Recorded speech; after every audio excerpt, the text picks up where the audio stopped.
여러분 안녕하세요. 배당주 주식 유튜버 황금거북입니다. 이렇게 한 종목씩 직접 주주총회도 다니며 분석을 하고 있는 황금거북이 오늘은 현금부자 회사 대동전자 주주총회를 다녀왔습니다. 황금거북이와 함께 어떤 주식인지 확인해 보시죠. 대동전자는 1호선 독산역 근처에 있습니다. 건물은 사진에서 보는 것처럼 살짝 오래된 느낌이 있죠. 물론 50년 전통의 회사이기도 합니다. 그 옆에 보이는 건물은 상당히 높다는 게 느껴지네요. 오늘 분석할 대동전자는 52주 최저가 근처에 있고 시장이 좋아서 5% 상승한 상태입니다. 투자 체크 포인트는 재무제표를 주의 깊게 봐야 하고요. 금융 관련 회사인데 배당률이 조금 높습니다. 하지만 일시적인 배당이고 시가총액이 600억대의 매우 작은 소형 주식이죠.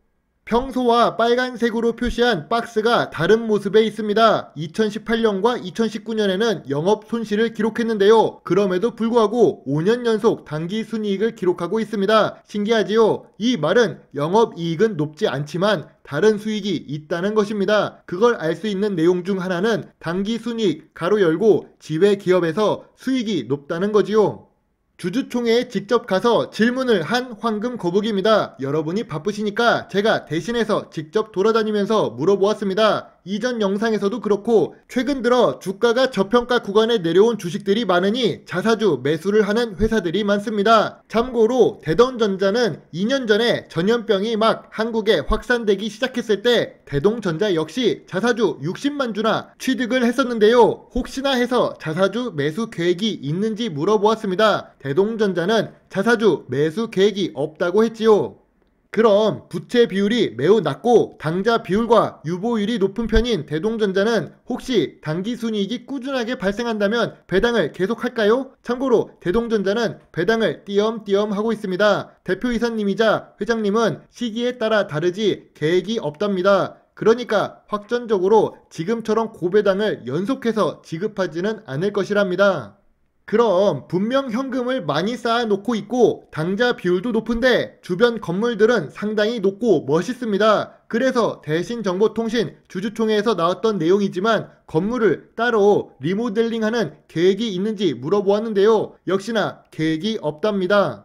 2021년부터 2022년 초까지 주가가 상승한 이유가 있었습니다. 대동전자, 정세균 관련 주식으로 주목을 받았는데요. 상한가 근처도 갔었죠. 대동전자 회장님의 대학교 동문이라는 이유로 올랐었는데요. 회사 측에서는 이러한 뉴스에 대응도 하지 않지만 전혀 관련이 없답니다. 제가 알기로는 대동전자 회장님은 고등학교는 또 일본 고등학교를 졸업했다고 알고 있습니다. 대동전자가 그래도 나쁜 회사는 아니거든요. 나쁜 회사였으면 50년이나 사업을 운영하지 못했겠지요. 그런 대동전자가 최근 중국 상하이에 있는 자회사에서 당기 순손실을 기록하고 있습니다. 제가 물어보았는데요. 2022년 3월 결산법인이라 지금은 당기 순손실이 적지만 2022년 3월부터 발생한 중국 봉쇄의 영향으로 상하이 쪽에 문제가 많이 있기 때문에 아마 2023년 3월 재무제표에서는 영향을 미칠 것이라고 합니다. 벌써 긍정적인 소식은 나오지 않고 있네요. 저도 배당을 꾸준히 주지 않는 회사는 관심이 낮은 편이지만 이번 주주총회와 사전 스터디를 통해 알게 된 사실은 세 가지입니다. PBR이 낮고 PER이 낮은 가치 주식이다. 그리고 현금은 많지만 활용 계획이 없는 회사다. 이렇게 오랫동안 사업을 운영하면서 안정적으로 운영하는 회사들은 대부분 회장님이나 대표이사님들이 약간 공통적인 성향을 갖고 계신 것 같습니다. 무조건 안전한 방향으로만 사업을 운영하시는 것 같습니다. 마지막 세 번째 사실은 영업이익보다 배당 수익이 더 크다. 영업이익보다 일본 합작회사의 배당 수익이 더 좋다는 사실입니다.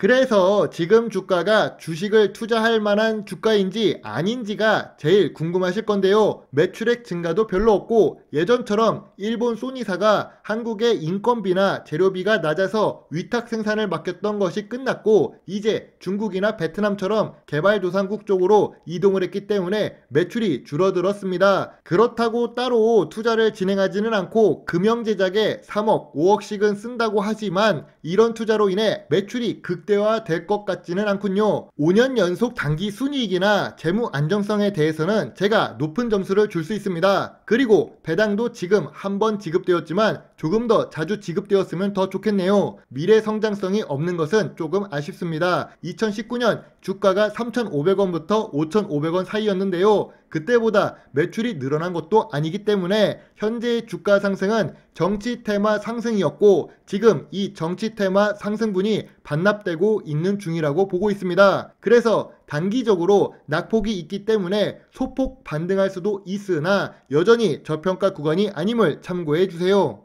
이렇게 쌓아놓은 현금을 갖고 일주일 전에 영상으로 올렸던 대신정보통신회사처럼 건물을 리모델링할 계획을 갖거나 그랬다면 더 좋았을 것이라고 생각합니다. 두 회사 모두 위치가 비슷하고 거리가 멀지 않으며 주변 건물들은 지식산업센터 건물이라고 하나요? 20층, 30층 규모로 높은 빌딩들이 멋있게 쌓여 있습니다. 그걸 보면 회사가 너무 안정적으로 움직이는 게 아닌가 싶네요.